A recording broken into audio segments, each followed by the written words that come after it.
안녕하세요. 김선비입니다. 내 집 마련을 하려는데 집은 어떻게 사는 건지, 돈이 얼마가 필요한지, 또 어떤 대출이 있는지, 대출 받으면 한 달에 얼마씩 나가는지 궁금해하시는 분들이 계세요. 간단하게 이분들을 위해서 기초적인 내용으로 다뤄봤습니다. 집을 사려면 어떤 방법으로 알아봐야 될까요? 대표적으로 집을 사는 방법은 세 가지가 있습니다. 중고매매, 분양, 경매 이렇게 세 가지가 있는데 여기 중 본인이 가능한 것을 선택해서 진행하면 됩니다. 하지만 오늘은 중고매매와 분양에 대해서 아주 간단하게 설명드리겠습니다.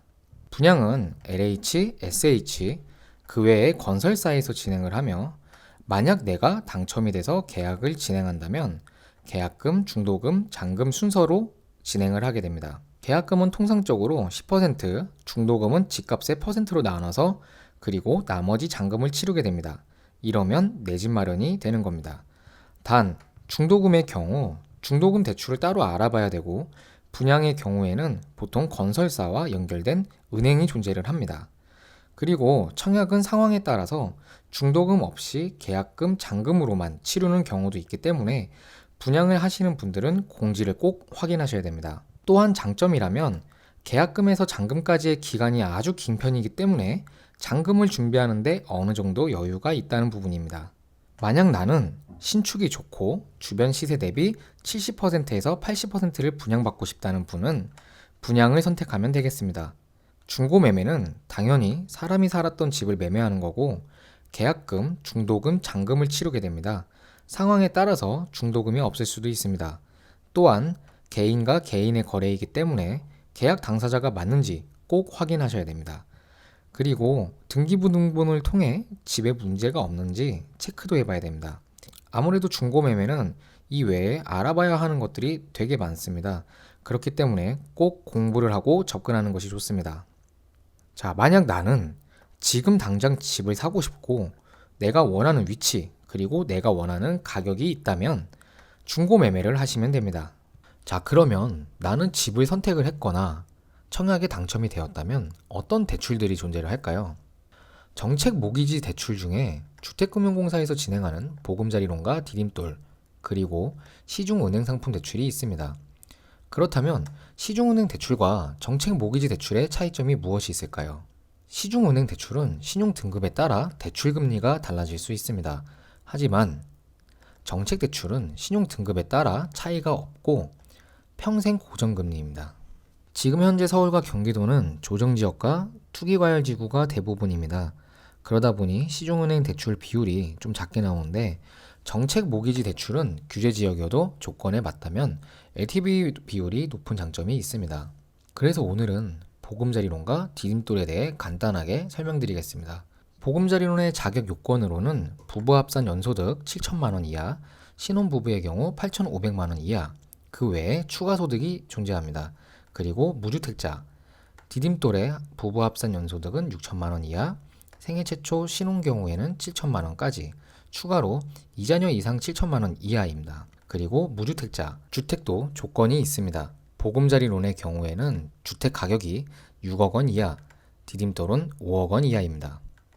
대출 금리는 매월 시장 금리에 따라 변경되니까 대출을 받으실 때 홈페이지를 통해서 꼭 확인하셔야 됩니다. 하지만 지금 보금자리론의 경우에는 2%에서 2.35% 정도, 그리고 디딤돌은 1.95%에서 2.75%로 보금자리론보다 디딤돌 금리가 좀 더 좋습니다.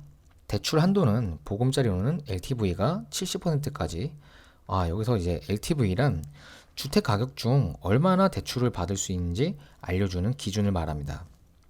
그리고 대출 한도는 3억 원까지, 디딤돌도 LTV 70%, 한도는 2억 원, 신혼가구는 2억 2천, 2자녀 이상은 2억 6천, 만 30세 이상 미혼의 경우에는 1억 5천까지 대출이 됩니다. 대출 상환이라든지 기간 같은 경우에는 보금자리론과 디딤돌 둘 다 어떤 방식으로 갚아 나가야 될지 선택이 가능하고 10년에서 30년 중에 선택을 하시면 됩니다. 단, 디딤돌만 거치 기간 1년이 있다 보니 1년간 원금을 내지 않고 이자만 낼 수 있습니다. 그만큼 1년 동안 부담이 덜할 수 있겠죠? 자, 그렇다면 나는 도대체 얼마를 가지고 있어야 집을 살 수 있을까요? 만약 내가 사려는 집이 3억 원이고 주택 면적이 이렇고 지역은 경기도다. 규제 지역이지만 실수요자다. 라고 예를 들어보겠습니다. 일단 집을 결정하면 집 가격의 계약금 10%를 내야 됩니다. 다음은 중도금을 나눠서 내거나 일정 퍼센트만큼 지불을 합니다. 하지만 중도금 없이 잔금을 치르고 집을 사는 경우도 많기 때문에 중고 매매를 할 경우 부동산과 계약자를 통해 어떤 방식으로 진행할지 미리 알아야 됩니다. 분양을 받을 경우에도 중도금이 있는지 없는지 공지를 통해 미리 파악하시면 좋습니다. 오늘 설명드릴 땐 중도금 없이 잔금을 치르는 경우로 예를 들어보도록 하겠습니다. 3억 원의 10%인 3천만 원을 처음에 가지고 있어야 됩니다. 그리고 잔금일에 맞춰 나머지 90% 2억 7천만 원을 내야 됩니다. 보금자리론으로 70%인 2억 1천만 원을 대출받게 됩니다. 잔금을 치룰 때 잔금과 대출받은 금액을 제외하면 6천만 원입니다. 즉, 잔금을 치룰 때에는 6천만 원이 필요하게 됩니다.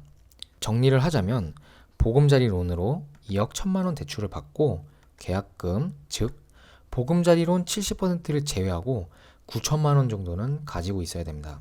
제가 여기에 안전한 기준이라고 작성을 했는데요.